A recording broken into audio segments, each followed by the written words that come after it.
No había luna aquella noche. Solo el crujir del fuego y el murmullo del viento entre los mezquites acompañaban el silencio de la llanura. Las brasas ardían como ojos encendidos y alrededor del círculo de piedras, el campamento apache descansaba tras una jornada de movimiento y vigilancia. Pero entonces, algo alteró la quietud. Un niño apareció. Nadie supo de dónde vino. Nadie escuchó sus pasos. Solo estaba ahí, de pie, frente a las llamas, mirando fijamente el corazón de fuego como si buscara respuestas dentro de su danza roja. Tenía la piel cubierta de polvo, la ropa desgarrada y una expresión que no se podía definir entre el espanto y la resignación. No hablaba, no parpadeaba. Isadora fue la primera en verlo. Estaba preparando una infusión para un guerrero herido cuando el reflejo en el agua del cuenco la obligó a voltear. Lo vio allí, tan inmóvil como una estatua rota por la guerra. Sus manos comenzaron a temblar. Sin saber por qué, las lágrimas comenzaron a rodar por su rostro curtido. Su corazón se encogió con un dolor ancestral. No necesitaba palabras. Ese niño cargaba un dolor más antiguo que cualquier idioma. Tokay, el apache viejo, el que hablaba con los espíritus y los cielos, se acercó lentamente. Sus pasos eran cuidadosos, no por temor al niño, sino por respeto al misterio que traía consigo. Se agachó a su lado, lo miró a los ojos por un largo momento, y sin decir nada, se sentó frente a él, del otro lado del fuego. El silencio se volvió sagrado. A la distancia, algunos del campamento miraban con recelo. Los más supersticiosos murmuraban que era un señal, un aviso, un espíritu disfrazado de niño. Otros simplemente callaban, entendiendo que algo importante estaba sucediendo, aunque no supieran aún qué. Isadora se acercó lentamente con una manta entre sus manos. Sin invadir, sin hablar, se inclinó y la colocó sobre los hombros del niño. Él no reaccionó, pero tampoco huyó. La aceptó como se acepta la noche, inevitablemente. «¿De dónde vienes?», preguntó ella con voz apenas audible. No hubo respuesta, solo el crepitar del fuego. «No tienes que hablar», susurró después. «Solo quédate». Tokay alzó la mirada hacia ella. Sus ojos, siempre tan firmes, tenían una sombra que no se veía desde hacía años.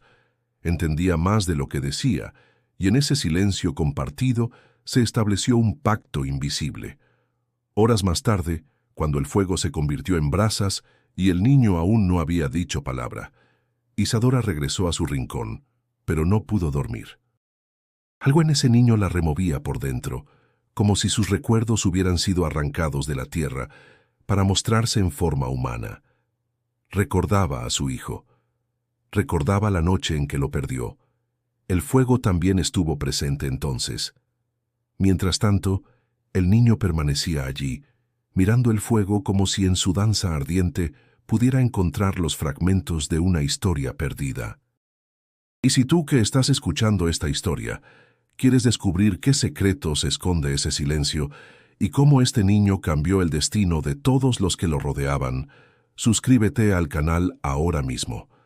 Esta historia apenas comienza, y cada palabra revelará un eco oculto en el corazón de estas tierras.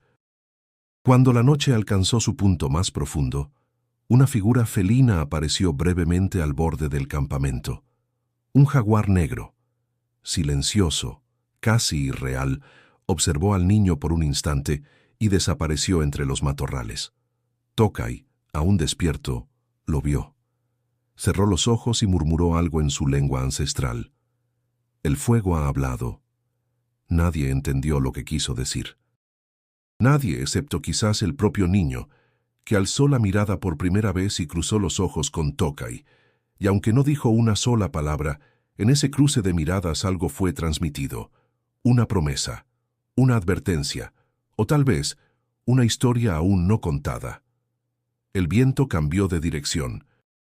Las brasas resplandecieron con un brillo más intenso, como si el mismo fuego quisiera quedarse despierto para escuchar lo que aún no podía ser dicho. Isadora no podía apartar la mirada del niño. Había algo en su silencio que la desarmaba, algo que desenterraba memorias que llevaba años intentando olvidar. Durante el día, mientras ayudaba a curar heridas, moler raíces o preparar tinturas, su pensamiento regresaba una y otra vez a esa figura menuda junto al fuego. El niño seguía sin hablar, sin reaccionar más allá de aceptar una manta o un cuenco de agua, y esa quietud le provocaba escalofríos. Tokay no decía mucho al respecto, solo observaba. Él conocía el lenguaje del desierto, sabía que a veces las palabras son inútiles ante el peso de ciertas presencias. Pero en su interior crecía una inquietud. Aquel niño no era un hallazgo casual, había sido enviado por algo más antiguo que ellos, algo que aún no se revelaba. Los días pasaban y el niño seguía sin emitir sonido. Dormía cerca del fuego, comía poco y se mantenía a una distancia prudente del resto del campamento, excepto de Isadora. A ella la seguía con los ojos, a veces incluso con los pasos, como si encontrara en su sombra un refugio conocido. No la tocaba, no le hablaba, pero su presencia era constante, como un eco que se niega a disiparse. Muchos en el campamento comenzaron a murmurar. Algunos lo veían con temor. Decían que no era un niño, sino un espíritu atrapado en carne. Otros creían que había sido maldecido, quizás por los soldados o por algo más oscuro. Pero nadie se atrevía a confrontarlo directamente. La presencia de Tokay era suficiente para mantener el respeto, o al menos el silencio. Isadora, por su parte, no tenía miedo. Lo que sentía era otra cosa, una empatía visceral. Una vez, hacía más de 6 años, ella también había sido una figura solitaria en medio de la devastación. Su familia, dueña de una pequeña hacienda cerca del río Yaqui, había sido arrasada por mercenarios al servicio del coronel Ortega. Su esposo, su hijo, sus hermanos, todos asesinados. Isadora había sobrevivido escondida bajo los cuerpos de los suyos, cubierta de sangre, temblando. Esa noche también había fuego, y también hubo silencio. Tras vagar por días, medio muerta, fue encontrada por un grupo apache liderado por Tokay. En lugar de acabar con ella, la acogieron. Descubrieron que sabía curar, que conocía plantas, que su lengua podía aprenderse. Con el tiempo, Isadora se convirtió en una aliada respetada, una hermana del camino, aunque nunca dejó de ser una extranjera entre ellos. El niño, en su mutismo, parecía comprender todo eso. Había momentos en que Isadora sentía que él la observaba no como una extraña, sino como alguien que ya conocía su historia. Una tarde, mientras recogían ramas secas al borde del campamento, el niño se detuvo y comenzó a trazar algo en la tierra con un palo. Isadora lo miró desde cerca. No eran garabatos, eran formas, líneas, espirales, cruces con significado. No entendía qué representaban, pero había algo ordenado en esos trazos. El niño la miró un instante. Luego volvió a dibujar. Esa noche, Isadora llevó a Tokay hasta ese lugar. «No son dibujos sin sentido», le dijo. «Hay algo en esos trazos, quizás un idioma». Tokay se agachó, tocó la tierra y palideció. «Estos símbolos son antiguos, muy antiguos. Mi abuelo los mencionaba en las historias del consejo. Se usaban antes de que llegaran los hombres con botas. El niño estaba cerca, en silencio, observando. Cuando Tokay lo miró, algo cambió en su expresión. No miedo, no desconcierto, sino un reconocimiento.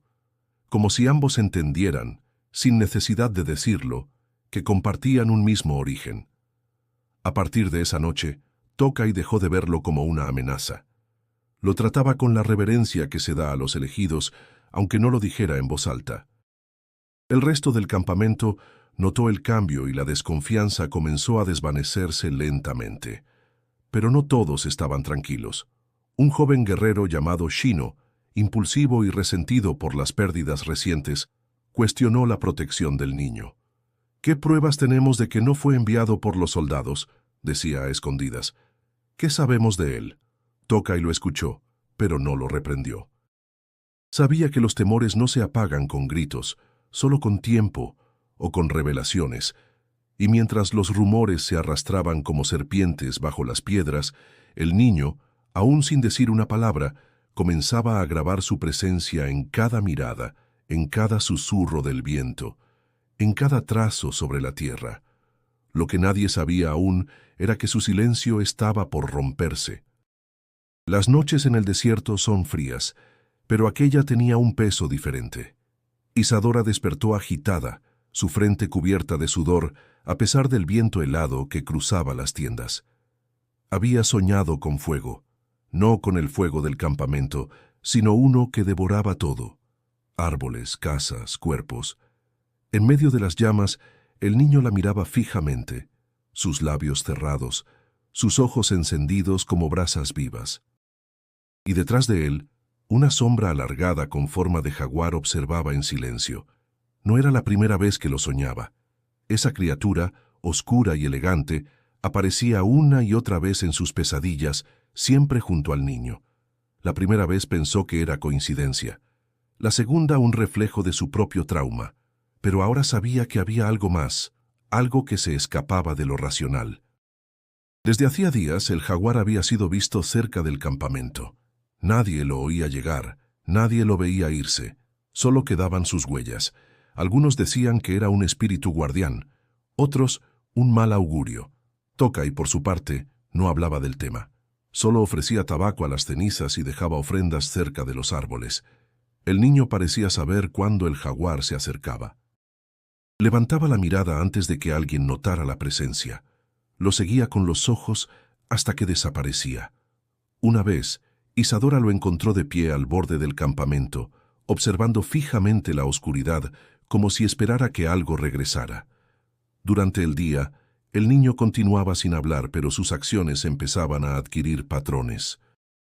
Seguía a Isadora en sus tareas, aprendía los nombres de las plantas, imitaba cómo las trituraba o las mezclaba. No pedía comida, pero aceptaba lo que se le ofrecía. Su cuerpo era ligero, sus pies callosos. No era un niño criado con comodidades. Un día, mientras recogían hojas de chaparro amargo, Isadora lo vio detenerse.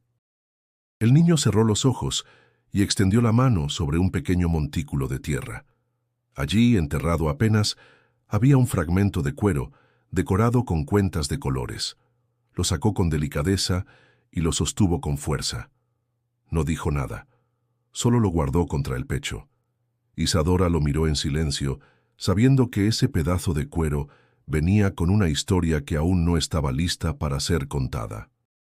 En el campamento, las tensiones aumentaban. Algunos empezaban a inquietarse con la presencia constante del jaguar. Las noches eran interrumpidas por aullidos lejanos o sombras fugaces entre los arbustos. El niño, sin embargo, parecía más tranquilo que nunca.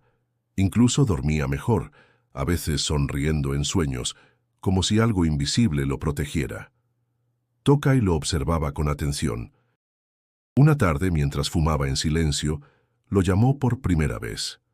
«Ven». El niño lo miró, dudó por un segundo, pero luego se acercó. Se sentó frente a él, como aquella primera noche, frente al fuego. «No necesitas hablar», le dijo el anciano. «Pero sé que escuchas, sé que entiendes». El niño asintió levemente. «Hay espíritus que viajan sin cuerpo», continuó Tokay. «Y cuerpos que aún no saben qué espíritu llevan dentro. Tú eres ambos, y eso asusta a muchos». El niño bajó la mirada. Tokay le ofreció un pequeño trozo de madera tallada. Era un tótem antiguo, con forma de jaguar. Este era mío cuando era niño. Me ayudaba a recordar quién era cuando los gritos me confundían. Ahora es tuyo. El niño lo tomó. Por primera vez, sus labios se separaron apenas. No fue una palabra, no fue un sonido claro. Pero Isadora, que los observaba desde lejos, supo que el muro comenzaba a agrietarse.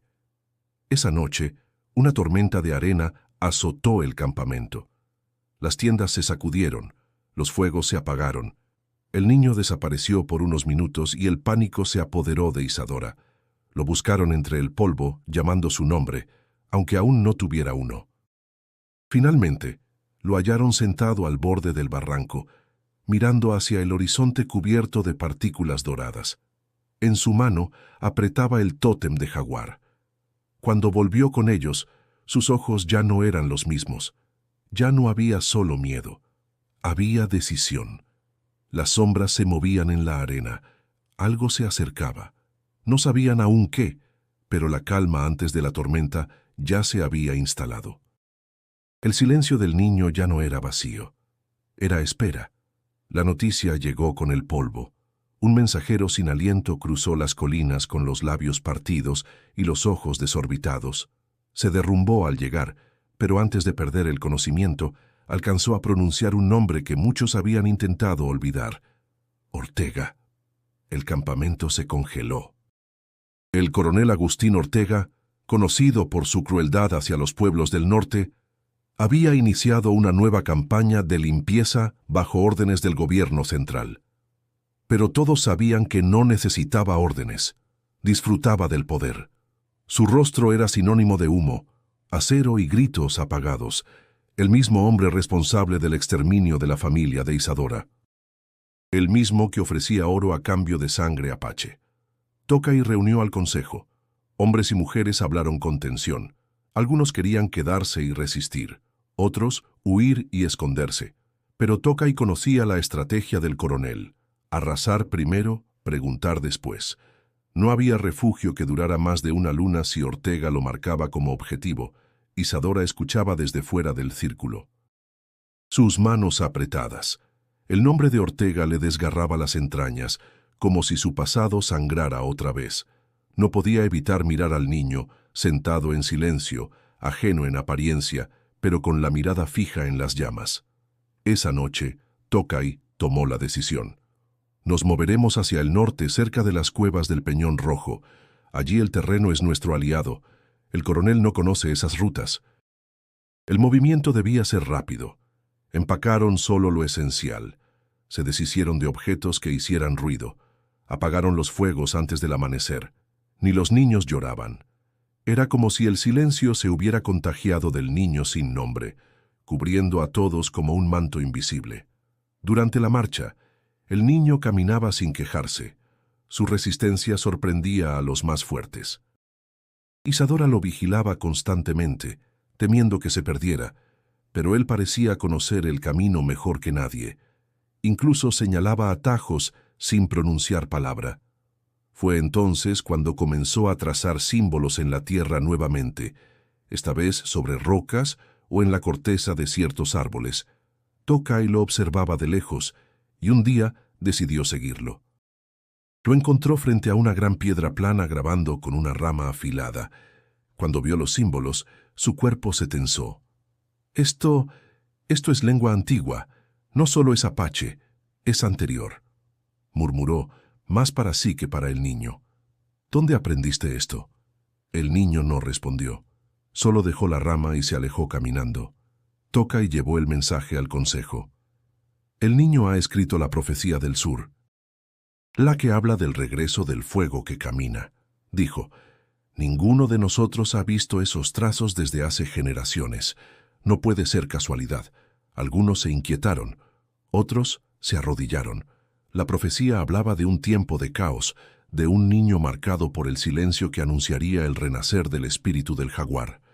Isadora, sin quererlo, se convirtió en el puente. La que entendía al niño, la que traducía sus gestos, la que calmaba sus silencios, comenzaron a mirarla con otros ojos, ya no como la mujer blanca que curaba, sino como alguien elegida por el destino. Pero los ojos del coronel Ortega también se acercaban. Desde su cuartel en Santa Gertrudis, Ortega había recibido informes. Espías le hablaban de un campamento móvil, de una mujer blanca traidora, de un niño extraño al que los indios llamaban mensajero. ¿Un niño?, preguntó Ortega mientras bebía lentamente. ¡Qué interesante! Ordenó a su capitán más despiadado, Morales, que reuniera un grupo de rastreadores. Prometió tierras y mujeres a quien le trajera la cabeza del viejo apache y el niño. La cacería comenzó. Mientras tanto, en el Peñón Rojo, Tokay reunía a los suyos. Isadora enseñaba a las mujeres a hervir corteza de encino, a preparar vendas con agave, a reconocer plantas venenosas. El niño no se alejaba de ella. Empezaba a responder con gestos cuando lo llamaban. Sus ojos ya no eran solo un reflejo del miedo, había una semilla de fuego creciendo en ellos. Una noche, mientras observaban el cielo, el niño levantó la mano y señaló una constelación. Isadora la reconoció. Era la del jaguar. ¿Lo ves en sueños?, le preguntó. Él asintió. ¿Te habla? Otra vez un leve movimiento de cabeza. Isadora cerró los ojos. Yo también sueño con él. Algo invisible se tejía entre ambos, algo que ni el polvo ni la sangre podían destruir. El silencio del niño ya no era un muro, era una llama que comenzaba a extenderse. El niño dormía más profundamente desde que llegaron al Peñón Rojo, pero sus sueños no eran tranquilos.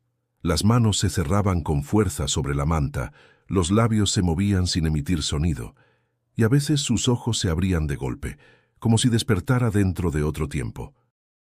Isadora lo observaba desde su rincón, preguntándose qué memorias lo mantenían preso en ese abismo de silencio.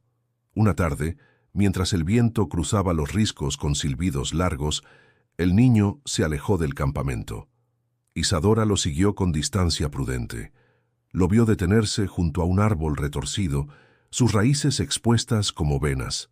Se sentó y empezó a trazar sobre el suelo con un hueso afilado. Formas conocidas, círculos concéntricos, líneas quebradas, ojos felinos.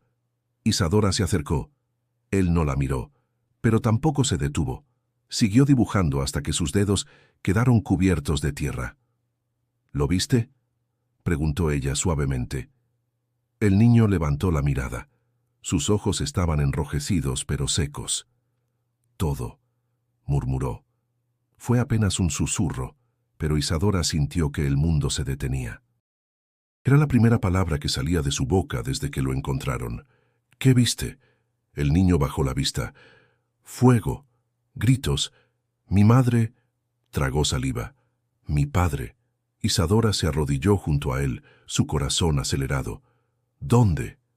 El niño señaló hacia el sur, y entonces lo recordó. La aldea. Las chozas envueltas en humo, los soldados entrando como bestias, los gritos de su madre cubriéndolo con su cuerpo.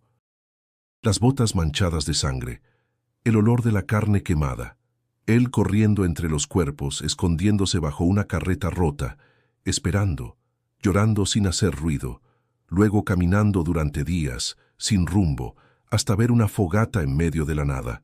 Isadora lo tomó entre sus brazos, temblando. No era la única que había sobrevivido a una masacre. Su historia se reflejaba en la de él, como dos cicatrices que finalmente se reconocen. Yo también perdí a los míos, susurró. También caminé entre cuerpos, también aprendí a callar para vivir. El niño no lloraba, pero sus ojos brillaban con algo más profundo que las lágrimas, como si al fin alguien hubiera descifrado el idioma de su dolor. Esa noche, el campamento se reunió alrededor del fuego. Era costumbre compartir historias, para honrar a los que ya no estaban. Isadora se sentó con el niño a su lado. Tokay la miró con aprobación. Ella asintió. Su nombre era Kaani, dijo sin mirar a nadie. Así lo llamó su madre. Tokay repitió el nombre en voz baja. Kaani, el que regresa del fuego. Los demás lo pronunciaron después, uno a uno, como si fuera un canto. El niño alzó la vista, sorprendido por escuchar su nombre de nuevo. En su rostro, por primera vez, se dibujó algo que parecía una sonrisa contenida. Esa noche, Isadora soñó con su hijo. Lo vio de pie junto a Kaani, ambos frente a un jaguar enorme que los observaba con ojos de estrellas. No hubo palabras, solo un calor envolvente que la hizo despertar con lágrimas en los ojos y un extraño alivio en el pecho. A partir de entonces, Kaani empezó a hablar en fragmentos, palabras sueltas, nombres de plantas, descripciones breves de lo que soñaba. Nunca contaba todo, pero lo suficiente para que Isadora entendiera que su alma comenzaba a abrirse. Un día, mientras preparaban infusiones, Kaani tocó el brazo de Isadora. ¿Tú también eras madre? Ella se quedó quieta. Sí, lo fui. ¿Dónde está?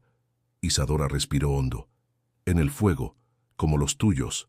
El niño no dijo nada más. Solo tomó su mano y la sostuvo un instante. No hacía falta más. El vínculo entre ellos ya era visible para todos. Kaani la seguía como a una madre. Ella lo guiaba como a un hijo. Tokay los observaba con respeto, entendiendo que aquel lazo iba más allá de la sangre. Era una unión forjada por la pérdida, pero fortalecida por la memoria compartida. El campamento comenzó a tratar a Kaani con un nuevo cuidado. No como a un huésped extraño, sino como a un joven aprendiz. Le enseñaban a trenzar cuerdas, a tallar piedra, a leer las huellas del suelo. Kaani aprendía rápido. Su silencio ya no era una barrera, sino una herramienta. Escuchaba mejor que nadie y respondía con precisión cuando hablaba. En una ocasión, Tokay le ofreció un tambor pequeño, hecho con piel curtida y madera antigua. «Este es para ti. Tu voz puede sonar así también». Kaani lo tomó con reverencia. Esa noche, tocó una melodía lenta y profunda que hizo que incluso el viento callara. La memoria del fuego se estaba transformando. Ya no era solo ceniza, ahora era música. El sol caía inclemente sobre las piedras del norte, pero la verdadera amenaza no venía del cielo sino del sur. Ortega avanzaba. Sus hombres, montados en caballos de crin enmarañada y ojos rabiosos, eran sombras en la tierra, marcando el polvo con las huellas de la muerte. Donde pasaban, ardían los techos, y los nombres de los muertos no llegaban ni a ser pronunciados. El coronel había dejado atrás la diplomacia. Sus órdenes eran simples: arrasar, castigar, quebrar la resistencia indígena. Decía que el norte debía ser purificado, que la civilización no podía convivir con lo salvaje, pero en realidad Ortega cazaba algo más que territorio, buscaba venganza. Había oído hablar del niño, un espíritu, decían, un símbolo, y a los símbolos se les temía o se les destruía. En el Peñón Rojo, Tokay no necesitaba espías. El viento hablaba, las piedras sentían.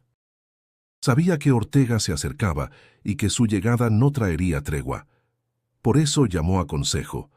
Por eso convocó a los que aún recordaban cómo se empuñaba una lanza o cómo se escurría entre sombras sin dejar rastro. Kaani escuchaba.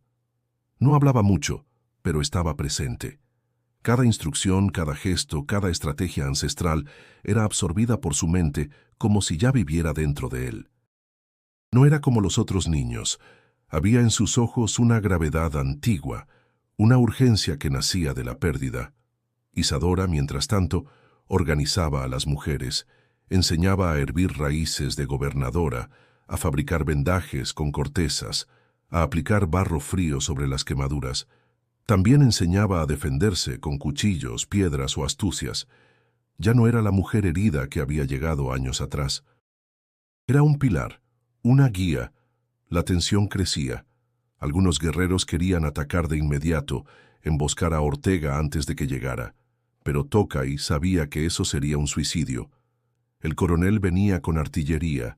Había que esperar, escoger el terreno, pelear en las condiciones propias, resistir. Una noche, mientras el viento ululaba entre las rocas, Kaani se levantó en silencio y caminó hacia el borde del campamento. Isadora lo siguió. El niño miraba hacia el este. Sus labios se movían sin sonido. ¿Lo viste?, preguntó ella, apenas audible. Kaani asintió. Vienen 5. Mañana al amanecer. Isadora sintió un escalofrío. ¿Cómo lo sabes? El jaguar me lo mostró. No era la primera vez que hablaba de esas visiones, pero esta tenía un peso distinto. Isadora avisó a Tokay de inmediato. Al amanecer, 5 jinetes se acercaron, exploradores al servicio de Ortega. Pero el campamento ya no estaba allí. Solo quedaban piedras y cenizas frías. Se había movido hacia un cañón estrecho, perfecto para defenderse. La tierra misma parecía favorecer a los que conocían su lenguaje. Tokay interpretó la advertencia como una confirmación. El espíritu del jaguar caminaba junto a Kaani. Esa noche, los guerreros salieron a interceptar un destacamento. No era un ataque abierto, sino una trampa. Kaani, sin permiso, lo siguió. Vio cómo se ocultaban entre los cactus, cómo esperaban el momento exacto para atacar. Cuando los soldados cruzaron el arroyo, cayó el silencio, y luego la emboscada. Pero uno de los soldados escapó, herido, pero vivo. Llevaba un machete al cinto y la promesa de venganza en los dientes. Kaani lo siguió a través del monte, lo vio caer, arrastrarse. Y cuando el soldado alzó su arma hacia un guerrero herido, el niño no dudó. Arrojó una piedra con toda su fuerza. El impacto fue certero, justo en la sien. El hombre cayó. El guerrero, atónito, lo miró desde el suelo. No dijo gracias, solo asintió. Kaani respondió del mismo modo. No hacía falta más. Esa noche, cuando regresó al campamento, Isadora lo esperaba con el ceño fruncido y el corazón hecho un nudo. Pero al verlo ileso, con la frente sucia de sangre seca que no era suya, no dijo nada. Solo lo abrazó. Kaani la abrazó también, por primera vez. Tokai lo llamó aparte. El jaguar te guía, pero también puede devorarte. Recuerda quién eres. Kaani lo miró a los ojos. Soy el que vuelve del fuego. Tokai cerró los ojos. Había comprendido. La guerra no se trataba solo de fusiles ni de estrategias. Era una batalla espiritual. Y en ella, aquel niño, silencioso y ardiente, ya no era un espectador. Era parte del fuego. El rumor del niño que hablaba con el jaguar comenzó a cruzar montes, ríos y caminos secretos. Viajeros, pastores y antiguos guerreros lo llevaban de boca en boca, y así llegó hasta oídos de la tribu Yaqui. Al principio fue solo un susurro, pero bastó una señal más para moverlos. Un anciano tuvo un sueño, en el que un jaguar caminaba junto a un niño silencioso. El fuego no lo tocaba, el viento lo seguía. Cuando llegaron al Peñón Rojo, la tensión fue inevitable. Eran pueblos con historia, con viejas heridas. Pero al ver al niño, pequeño, firme, de pie junto al tambor que Tokai le había dado, los yaquis no dijeron palabra. Solo uno de ellos, una mujer de cabello blanco y trenzas largas, se arrodilló y murmuró: «Él es la señal». Tokai asintió en silencio.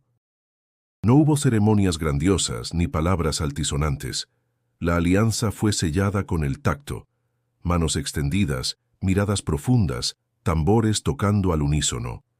El sonido viajaba entre los riscos, como un eco antiguo que volvía a casa. Los preparativos se intensificaron. Las cuevas del peñón se convirtieron en arsenales. Se recogieron ramas secas para trampas, piedras afiladas para lanzas. Isadora enseñaba a hacer ungüentos más potentes y comenzó a entrenar a jóvenes en la precisión de las hierbas. Las mujeres que antes temblaban, ahora mezclaban con firmeza, cargaban agua, tallaban cuchillos con filo de obsidiana. Kaani caminaba entre todos sin hablar mucho, pero lo observaban con una mezcla de respeto y desconcierto. Tocaba su tambor en momentos clave. No para entretener, sino para convocar. El ritmo que marcaba no era alegre ni triste, era firme, como un corazón decidido a no rendirse. Una tarde, Tokai anunció que era tiempo del ritual de protección. No para la guerra, dijo, sino para el espíritu, porque el cuerpo resiste con rabia, pero el alma necesita otra fuerza. Se encendió una gran fogata. Se colocaron piedras en círculo, y los ancianos invocaron los cuatro vientos, las montañas y las aguas dormidas. Kaani fue llevado al centro. No mostró miedo. Se mantuvo quieto, con la mirada clavada en el fuego. La mujer Yaqui, la de las trenzas blancas, lo pintó con líneas de carbón sobre el pecho y los brazos. Dibujó un jaguar que salía de su pecho, con la boca abierta hacia el cielo. Tokai lo miró con solemnidad. Hoy, el fuego ya no es tu enemigo, es tu camino. Al terminar, todos permanecieron en silencio. Luego, como uno solo, comenzaron a golpear los tambores. El eco se elevó como un lamento sagrado. Kaani, con los ojos cerrados, comenzó a tocar también. El ritmo se alineó. como si las manos de todos estuvieran dirigidas por una sola voluntad. Isadora lo observaba desde la sombra. Nunca lo había visto así. Ya no era un niño quebrado. Era un espíritu encendido, una presencia que dominaba el espacio sin imponerla. Y aunque el dolor seguía allí, ya no era su cárcel, era su fuerza. Días después, un grupo de exploradores llegó con noticias. Ortega no estaba lejos. Su ejército ya había acampado en la planicie de las 7 Piedras, apenas a 2 jornadas de distancia. Esta vez no venía con unos cuantos hombres, era un batallón completo. Tokay reunió a todos. La batalla será inevitable, pero no tenemos que enfrentarlos a campo abierto. Podemos conducirlos al paso estrecho. Allí su número no importará tanto. Y si fallamos, que el fuego nos reciba como a los que no se arrastraron jamás. La estrategia fue clara: atraerlos a través del cañón de los Gritos, donde las rocas angostas impedirían el avance de la caballería. Colocar trampas, piedras sueltas, troncos cortados, cortarles el paso, resistir, y si era posible, empujarlos de vuelta. Ka'ani escuchaba todo en silencio, pero una noche se acercó a Isadora mientras ella recogía hierbas. «Tú vas a pelear». Ella lo miró con ternura. «Si me toca, sí. Yo también». «No, Ka'ani, tú no». «El jaguar dice que sí». Isadora lo abrazó sin palabras. Sabía que no podía retenerlo. No cuando su espíritu ya había decidido. Al amanecer, el campamento era un hormiguero. Preparaban lanzas, reforzaban las cuevas, marcaban rutas de escape. Ka'ani afinaba su tambor. Ya no lo usaba solo para llamar. Ahora lo usaba para guiar. La guerra venía, y esta vez el eco de los tambores no era solo un aviso, era una respuesta. La luna llena se alzó sobre el peñón como un ojo abierto y vigilante. Su luz plateada tocaba las piedras y los rostros endurecidos por la espera. Los tambores habían callado. Solo quedaba el sonido del viento y el murmullo de las armas preparadas. El batallón de Ortega llegó poco antes de la medianoche. El retumbar de los cascos sobre la tierra seca anunciaba su presencia como un trueno sin lluvia. Venían confiados, guiados por mapas y traidores. No sabían que el terreno ya no les pertenecía. Cuando cruzaron el paso de los Gritos, las trampas comenzaron a hablar. Rocas que caían desde lo alto, troncos que rodaban con furia, lanzas ocultas entre matorrales. La confusión fue inmediata. El paso estrecho impedía la formación. Gritos de órdenes, relinchos, estampidas descontroladas. La emboscada había sido precisa. Tokay comandaba desde una roca alta, su bastón elevado como estandarte antiguo. Su voz era clara, firme, más poderosa que las balas que zumbaban. Junto a él, Ka'ani golpeaba su tambor. No era música, era dirección. Cada golpe era un aviso, cada silencio, una señal. Isadora atendía heridos en una cueva lateral. Sus manos no temblaban. Aplicaba raíces, presionaba heridas, suturaba con fibras de maguey. El olor de la sangre no le causaba asco. Ya no. Era parte del precio. Pero el coronel Ortega no era un enemigo fácil. Al ver que el paso lo atrapaba, ordenó el repliegue hacia la parte más ancha del cañón. Quería formar línea, aplastar a los rebeldes con poder de fuego. Sabía que si no lograba dominar esa noche, perdería su prestigio, y su sed de control no admitía derrotas. Con su sable alzado, lideró un nuevo avance. Los soldados disparaban sin piedad. Algunos caían sin ver de dónde venían los golpes. Otros tropezaban con cadáveres convertidos en parte del paisaje. Ka'ani dejó el tambor y corrió hacia un flanco donde los yaquis estaban siendo superados. Tomó una lanza caída y se colocó entre los matorrales. Observó. Esperó. Cuando un soldado se separó del grupo, lo enfrentó. No con fuerza bruta, sino con velocidad. El movimiento fue preciso. Una estocada al muslo. Una retirada rápida. El soldado cayó. Ka'ani desapareció en la sombra. Fue entonces cuando lo vio. Isadora estaba en peligro. Un grupo de soldados había descubierto la cueva donde curaba. Ya no había forma de defenderla. El sonido de los disparos se acercaba. Kaani corrió.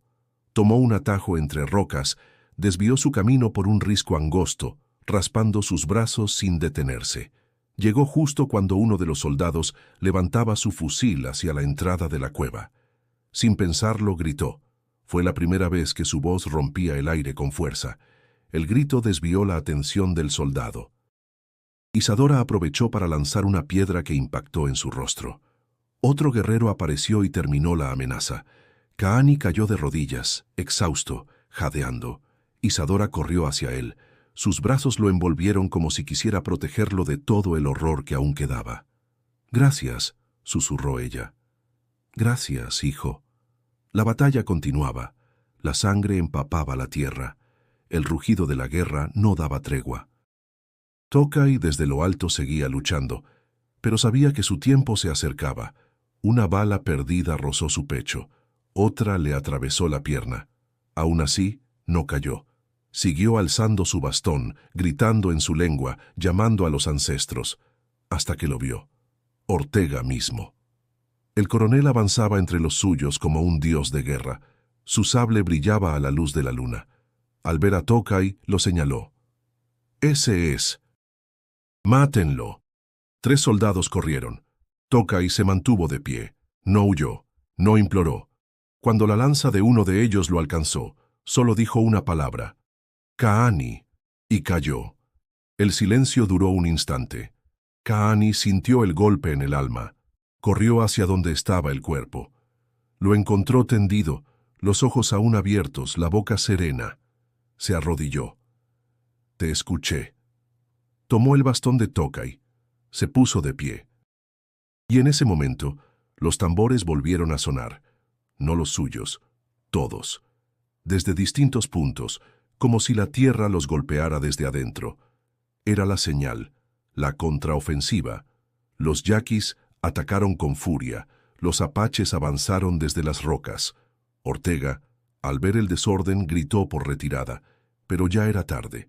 La batalla había terminado, pero el eco de los tambores aún resonaba en las montañas. El amanecer llegó en silencio, cubriendo los cuerpos esparcidos con una luz tibia, casi compasiva. Los que sobrevivieron se movían lentamente, como si sus huesos ya no fueran del todo suyos. El polvo del cañón estaba teñido de rojo. El coronel Ortega había huido con lo que quedaba de su ejército. No dejó discursos ni amenazas. Solo una estela de vergüenza y el odio de no haber vencido a quienes consideraba inferiores. Por primera vez, fue él quien sintió el miedo. En el Peñón Rojo, los pueblos se reunieron para contar a los caídos. No hubo gritos ni llantos públicos. La tristeza era densa y compartida. Tokay yacía en el centro del círculo, cubierto por un manto de piel y rodeado de piedras pintadas con símbolos ancestrales. Kaani permanecía de pie junto a su cuerpo, el bastón aún en sus manos. No hablaba, no lloraba, pero su presencia era más fuerte que cualquier palabra. Isadora colocó una ramita de salvia sobre el pecho del anciano.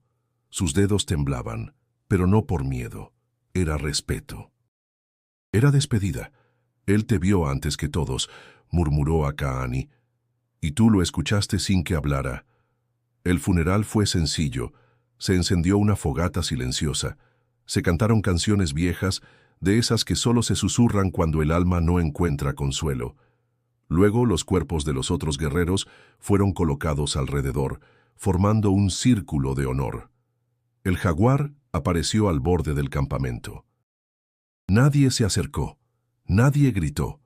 Solo lo observaron caminar entre las sombras, lento y sereno, como si también viniera a despedirse. Se detuvo frente a Kaani y lo miró. El niño no se movió. Hubo un instante de conexión profunda, inexplicable. Luego, el jaguar desapareció entre los riscos, sin dejar huella. Los días siguientes fueron para reconstruir, no solo los refugios, sino también el ánimo. Se tejieron nuevas mantas, se afilaron lanzas, se prepararon alimentos con lo poco que quedaba, pero sobre todo se habló.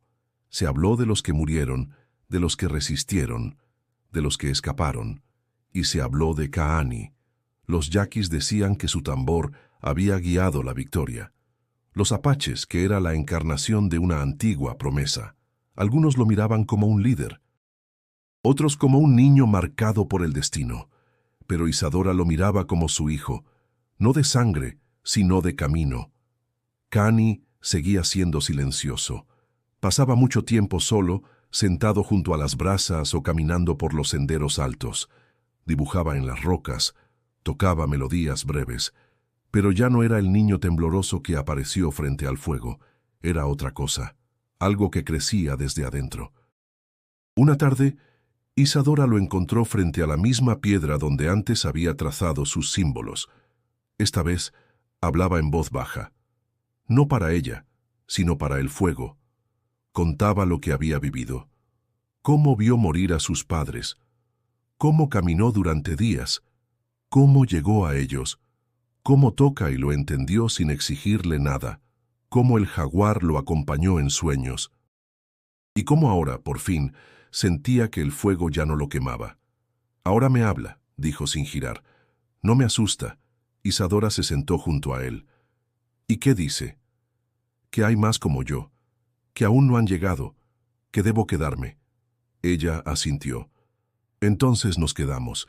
El campamento ya no era solo un refugio, era un santuario. Gente de otros pueblos comenzó a llegar. Hombres y mujeres que huían de la guerra, del hambre, de la soledad. Nadie era rechazado.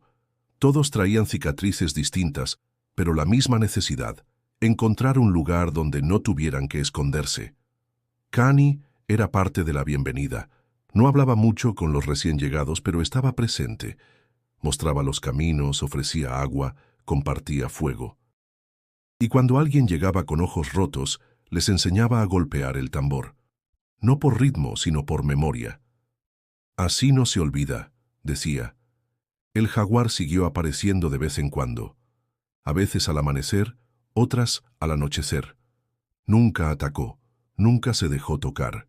Era un guardián, un testigo. Algunos decían que era Tokay, regresado en otra forma. Otros que era el espíritu de los que murieron protegiendo la tierra. Kaani nunca explicó.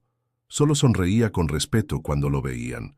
Una noche, mientras el fuego crepitaba suave y la luna dormía entre nubes, Isadora le preguntó, ¿sigues soñando?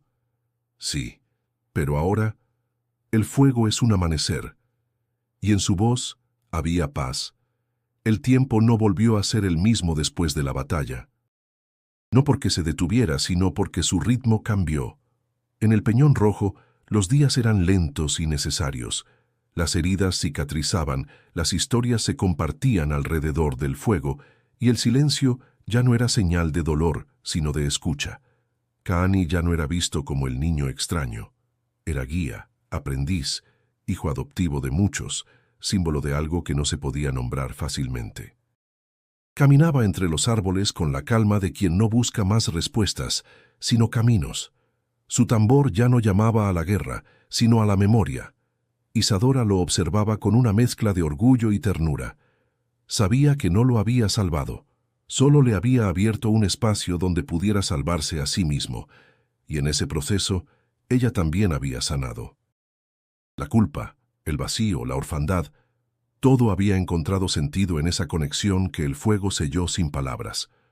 Una mañana, mientras el sol ascendía entre los riscos, Kaani pidió reunir a todos. Era la primera vez que lo hacía. Hombres, mujeres, niños y ancianos se sentaron en círculo. El silencio era denso, pero no tenso. Esperaban. Él se puso de pie, el tambor a su lado. El bastón de Tokay en la espalda. «Quiero contar algo», dijo. «No con dibujos, no con ritmos, con mi voz». Isadora lo miró, conteniendo la emoción. Kaani cerró los ojos un segundo. Luego habló. Contó cómo despertó entre cenizas, cómo su madre le cubrió con su cuerpo mientras ardían los techos, cómo huyó con el corazón estrujado por no haber podido gritar su nombre. Cómo sus pies lo llevaron sin rumbo, hasta un fuego que no quemaba sino que llamaba. Contó cómo el silencio lo salvó, y cómo el tambor le enseñó a hablar con otros sonidos, cómo Isadora le ofreció abrigo sin exigir nada, y Tokay le dio un nombre que no era solo suyo, sino de todos los que regresan desde la oscuridad. Contó cómo vio morir sin comprender, y luego comprendió que el fuego no solo destruye, también purifica, y que cuando uno acepta su propio dolor, se convierte en luz para otros. Habló por largo rato. Nadie lo interrumpió. Nadie se movió. Algunos lloraban en silencio, otros sonreían con los ojos cerrados. Cuando terminó, bajó la mirada, pero entonces uno de los ancianos comenzó a cantar. Una melodía antigua, simple, que hablaba de renacimiento. Luego una mujer lo siguió con una flauta. Un niño golpeó suavemente una piedra, y sin que nadie lo pidiera, todo el círculo comenzó a hacer música. Kaani retomó su tambor. El ritmo fue suave, como una respiración profunda. La canción no tenía letra, pero decía todo lo necesario. Era un agradecimiento al fuego, al silencio, al regreso. Cuando terminó, Isadora se acercó y lo abrazó. «Hoy hablaste con todos los lenguajes a la vez». Él sonrió. «Ya no duele. Pasaron semanas, luego meses. Los árboles florecieron. Las cuevas se convirtieron en hogares. Las rocas fueron pintadas con historias. Muchos se quedaron. Otros partieron llevando consigo las enseñanzas del Peñón. Pero todos recordaban a Kaani, al que llegó sin voz, al que sobrevivió al fuego, al que tocó tambores en la guerra y melodías en la paz. Una noche, mientras el cielo se llenaba de estrellas, Isadora y Kaani se sentaron juntos frente a una pequeña fogata. Ella le ofreció una taza de infusión. Él la aceptó. «¿Crees que vendrán otros?», preguntó ella. «Sí, muchos». «¿Y qué haremos?». Kaani miró las llamas. «Escuchar», y eso hicieron. Desde entonces, la historia del niño que apareció frente al fuego sin hablar, la mujer que lloró y el apache que guardó silencio, se convirtió en leyenda. Algunos decían que aún se le podía ver en los caminos, tocando su tambor. Otros, que su espíritu vivía en cada fogata donde alguien sanaba su dolor. Lo cierto es que dejó una huella, no con palabras escritas, sino con silencio compartido. Y si esta historia tocó tu corazón, suscríbete ahora al canal para más relatos que honran la memoria, el espíritu y la resistencia de los pueblos olvidados. Haz clic en el siguiente video que aparece en pantalla para seguir explorando las voces que aún susurran entre el polvo y el fuego del México profundo.